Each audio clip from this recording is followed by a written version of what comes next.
Hello, hello. Zeteo here. Today we're going to be doing a speed cast. Let's bump this baby up to 1.5 times speed and get going. Game started. So we have Fiddler 112 spawned as our blue Armada player at the top left, hailing from the Netherlands at 44 OS. And their opponents, Modulo, spawned at the bottom right hand position as our red Cortex player, hailing from Great Britain at 52 OS. And this is Flats&Forests. Now this is a gigantic map for a 1v1. In fact, this is more of an 8v8 player map. And even for 8v8s, the space is quite large between your allies because the map is so wide open in a way. There isn't a lot of landmarks that can be used to choke up the place. So this will probably be a longer match, especially since I believe that these two players have the settings set to duel, spawned all the way across the map in the corners. This is not a typical spawn if you have the choice to spawn somewhere else, though I could be wrong. Some of these players might be, doing that on purpose. Though usually if you're taking a corner position, you'd take this one for, the player on the left, and you'd take maybe this one or this one as the player on the right. So being in the corner position means it's a little bit easier to defend since you have the walls of the map to protect you. And yeah, setting out that early con, very important to increase your metal capacity. Wind is very low on this map, though you can build wind turbines. Typically, it is going to be a little bit better to open with solar because you can build them a little bit faster for how much energy you get out of them per second. So, yeah, going to be lots of solar collectors into wind eventually to replace the solar collectors, and eventually a fusion if they get to the T2 stage. And then, yeah, for the constructors, there isn't typically going to be an early concert because you're spending so much money on those solar collectors. So, yeah, no early con on this kind of map. Instead, you are looking to expand ASAP, get those cons out on the map to grab that metal because that metal is quite large. Well, we see a large stream of rovers coming out of here from Fiddler. So, Fiddler going to be laying down a lot of pressure here. And at the same time, yeah, just having enough units out to protect all of his things. There is a singular rascal out here for Modulo, so he's going to have to protect himself a little bit. But yeah, it looks like just having one radar in his base for now, that doesn't really cover that far. So it'd be pretty easy for a rover to get in here before units are able to respawn because the radar range is so short. Meanwhile, on the other side of the map, Modulo already building a forward radar. In fact, it skipped the one at his main base to get one a little bit more further out so he could see a little bit further. But yeah, if this was a shorter map, you might worry about your opponent getting there before that radar's done since it's so far away from where you start. But on this map, it's so large, you can get away with delaying it quite a bit, put it in a better position a little bit later on, and worry about those rascals and things later. Or I should say rovers, I guess, in this case. But yeah, what a pile of rovers just kind of chilling. There is an incisor here. Unfortunately, they're AFK. That's certainly enough to like knock out this con if they were like circling around before that incisor got there. But yeah, unfortunately, lack of APM is going to kill all those rovers. But yeah, lots of pressure here on both sides. We do have some more rovers at the top, or sorry, rascals at the top here. Modulo trying to get in, but yeah, there's just so many rovers coming out of here from Fiddler. And quite honestly, this is like a good way to play Flats&Forests. You just get a lot of scouts out because, other units like non-scout units are not fast enough to catch up. So, if you're trying to expand quickly, this can certainly hurt you a lot. So I think this is really where the meta should be on this kind of map with just tons and tons of scouts. And yeah, I mean, sure, you can try to defend with incisors, but ideally you want to defend with scouts. Well, I should say, yeah, you defend with scouts, but ideally you'd want to defend with incisors so that you can build up a bigger and bigger incisor ball, so that you have more units that can potentially, apply pressure to your opponent later on. But yeah, another thing about this map is it can be kind of tricky to manage your energy. You have a lot of metal coming in at times. These 2.1 mexes are quite significant, and there's quite a few of them. So kind of tricky to get a bunch of energy, especially if you're doing vehicles. You don't have a res bot to go out and get those trees for reclaim. And, you know, and with that, it's like you're just going to have less units because vehicles are, you know, a bit more expensive. It's, you know, typically you have a lot more bots when you do or a lot more units when you do bots, just because of the cost difference here.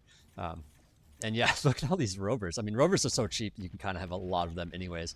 But yeah, they come right through here, just kind of do a drive-by here, trying to take out the mechs on their way through. And yeah, this is going to be annoying. I like this play a lot from Fiddler, actually. It's not something I see all the time. But yeah, just to like run through with a massive amounts of scouts, take out all the mechs on their way. Well, maybe not all of them. There's maybe some errors in the targeting of those rovers, but you know, taking out a lot of those mechs, and that's kind of far away. Like it's far enough away that it's annoying to have to rebuild it, send some more cons out to do all that. So you know, I think Modulo, you know, is more of an expander, more of a tempo-based player. You know, more about the macro side of things, and then hit your opponent, you know, at certain times during the match here, like as you build up enough units. So, you know, Modulo actually sitting pretty good despite losing, you know, some of those mexes there. Has rebuilt them pretty quickly. Now this constructor is somewhat threatened here. There's even a couple of blitzes coming in. So yeah, that constructor is for sure going to go down.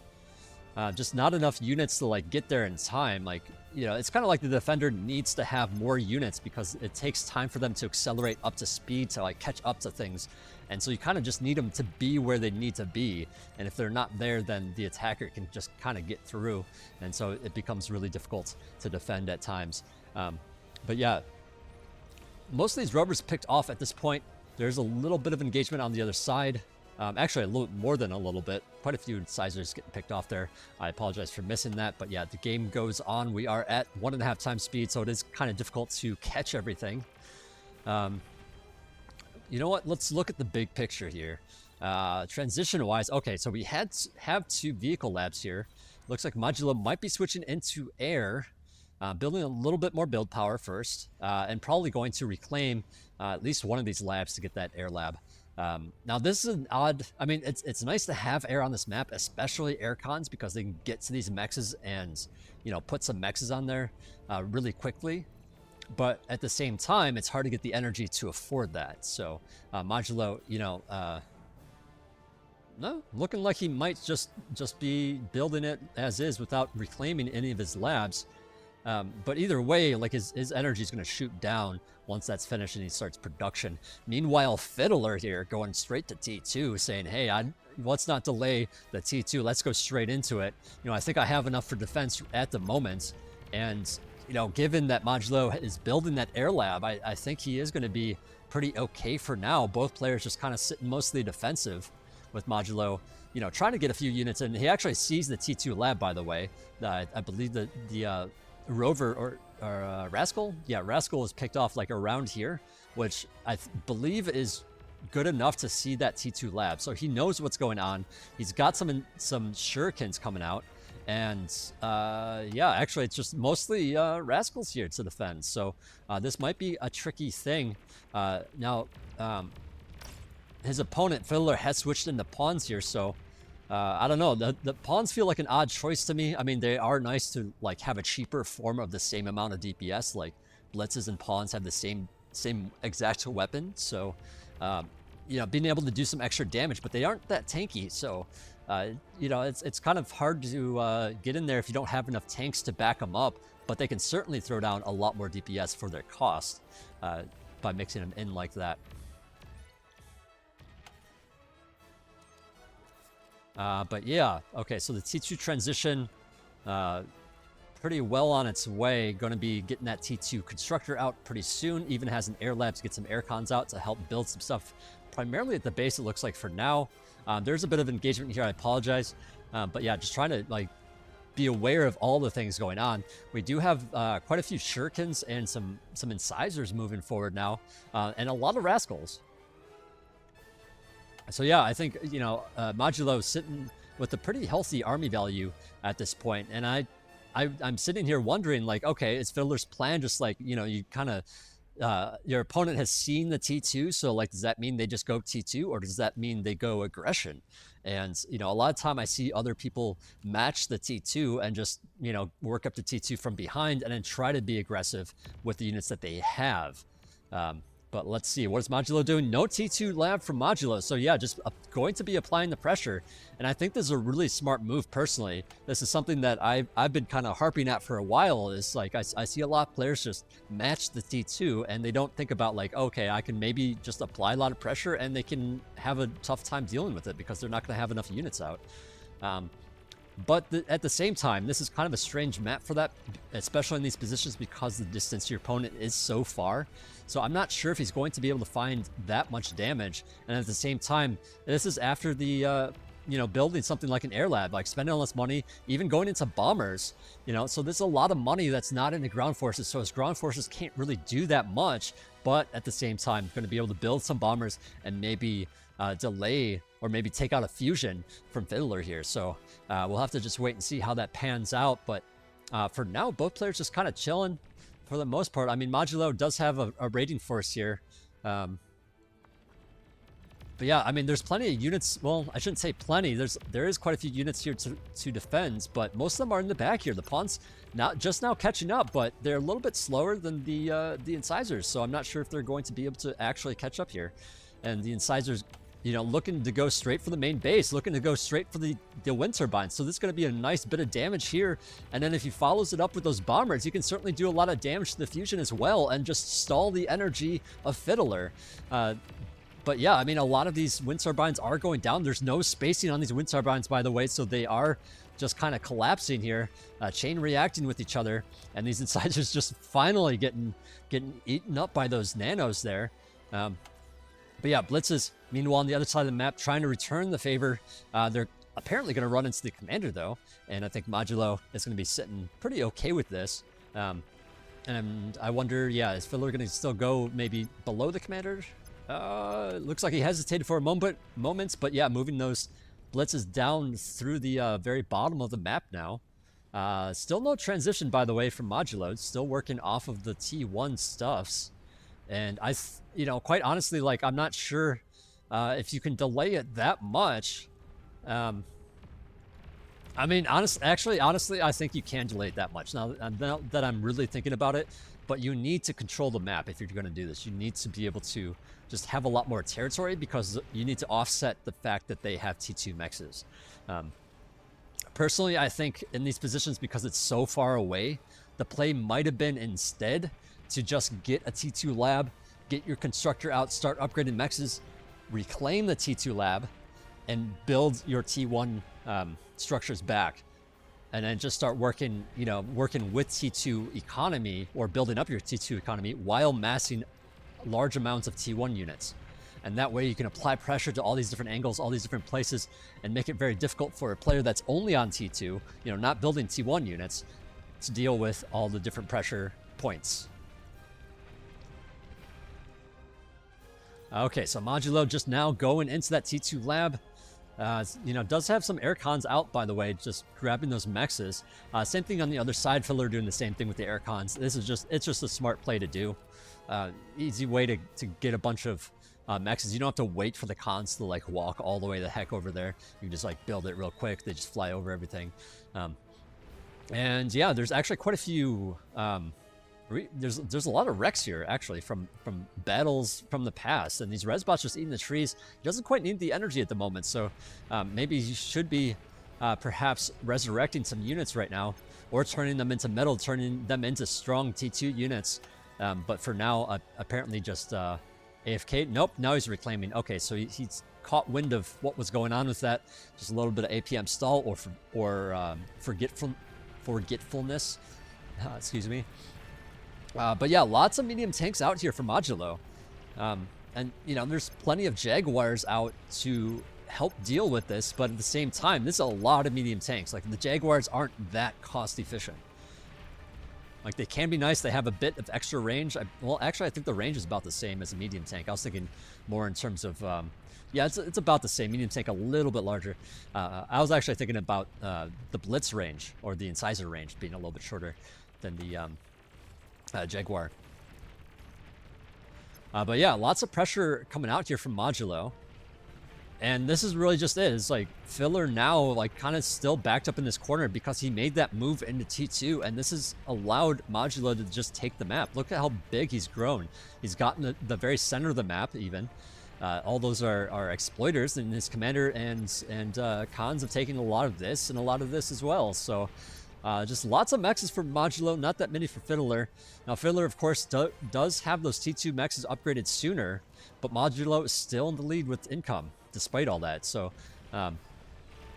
you know, I really think it was a bit of a mistake or a bit too early to go T2 on this map, or at least like dedicated T2. If you were to maybe get a T2 constructor, upgrade your mexes, sell the lab, I think that's a much better play.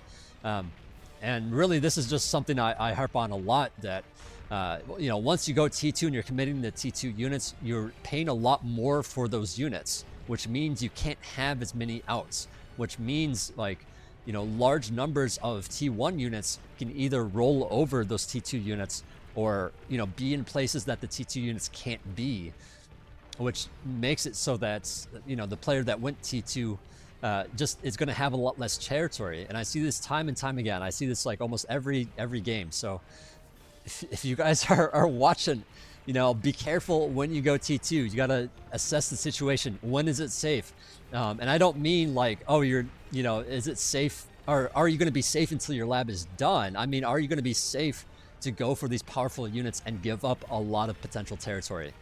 You need to have enough units out to be able to protect yourself. And so you got to make that decision based on the map and what you got going for yourself, what your opponent has, where they're at in the map, and things like that. So just something to consider that I really want to kind of harp on a bit, especially on a map like this where, you know, there's just so many different angles, so many different places you can harass, and it makes it very difficult to defend them all with T2 units. So, but yeah, Modulo is still streaming forward with a lot of T1, even has some Tigers mixed in here. So there are some T2 units mixed in.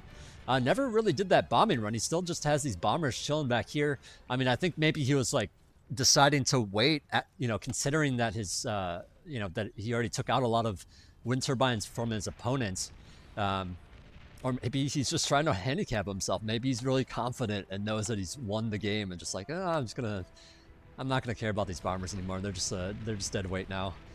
But yeah, Modulo's still in a commanding position. 11k metal in the bank, by the way. So just unable to spend it.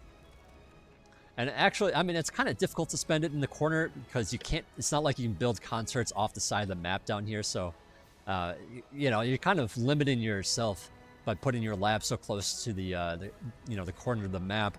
But yeah, I mean, to say that all these concerts here is not enough is crazy, right? And that's just how this map goes, to be honest. All right, so anyways, it looks like a lot of fighters patrolling around. Maybe that's why the bombers aren't going anywhere. In fact, more bombers keep coming out here, but there's a lot of fighters here still remaining after that air battle. And yeah, I mean, Modulo still finding little points to, you know, deal some damage. You know, even taking out T2 mexes at this point. That's how close he is to Fiddler's base. And I think Fiddler's just going to get further and further behind with this. Shuriken's doing what they can with the defense. It's one of the major strengths that Cortex has in a 1v1. It's having the Shurikens. Yeah, I mean, I almost feel like it's a moment. It's only a matter of time before Fiddler, you know, calls the GG. But we'll have to see how this actually goes out or plays out, because yeah, a lot of these tanks are being threatened by these Banshees. I mean, Banshees themselves don't do a ton of damage, but this is a lot of Banshees. So, you know, going to be able to whittle this army down eventually. But yeah, I mean, I think the readiness on the wall. Modulo can just afford a lot more things. Like now, even having more fighters than Fiddler here, despite Fiddler having the majority a little bit earlier, just a little bit ago. There's more air battles going on with this ground fighting, or ground fight. I almost feel like I should do something like this.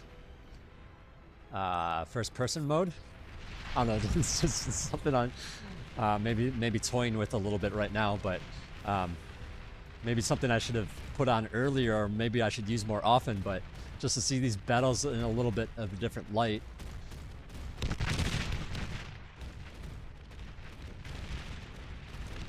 Wish I could smooth out the scroll a little bit. I think my scroll speed's a little bit too high. But yeah, maybe that's enough of that. Let's put all this stuff back. I gotta think about the hotkeys for that a little bit better, so I can do that more smoothly. But anyways, back to the analysis, I suppose.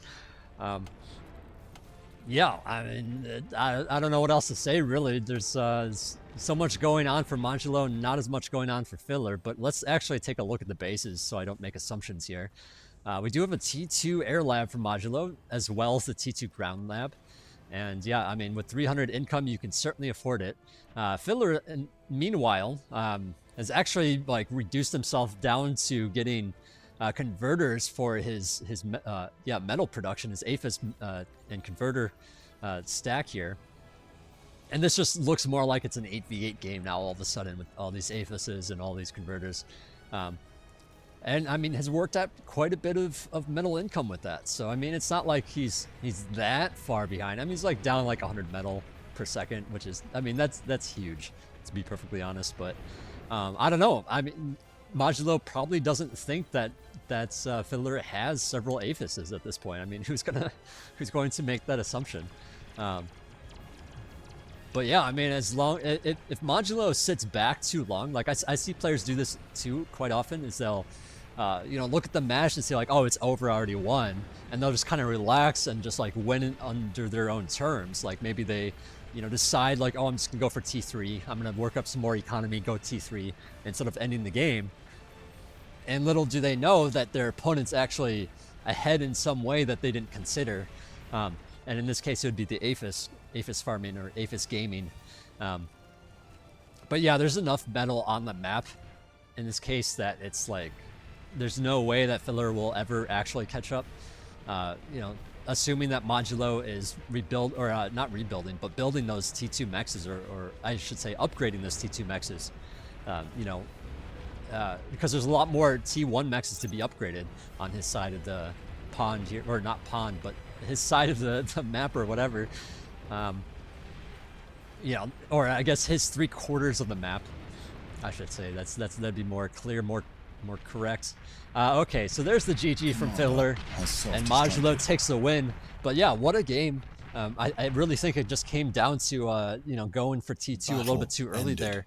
And you're trying to work with more expensive T2 units, and you just can't have they just can't cover the large field that is flats and forests. Oh, it looks like the game closed out. I apologize. I've been stumbling over my words in this one a little bit more than usual. Getting a little bit tired, but I apologize for that. But anyways, if you guys have any other constructive criticism for me, I would really appreciate it in the comments. So let me know about that. Also, let me know if you'd rather see more small teams or 1v1s or whatever. I'm down to do whatever, whatever people want to see or want to learn from. So let me know with that as well. Anyways, I'm Zeteo. Thanks for watching. I'll see you guys in the next one.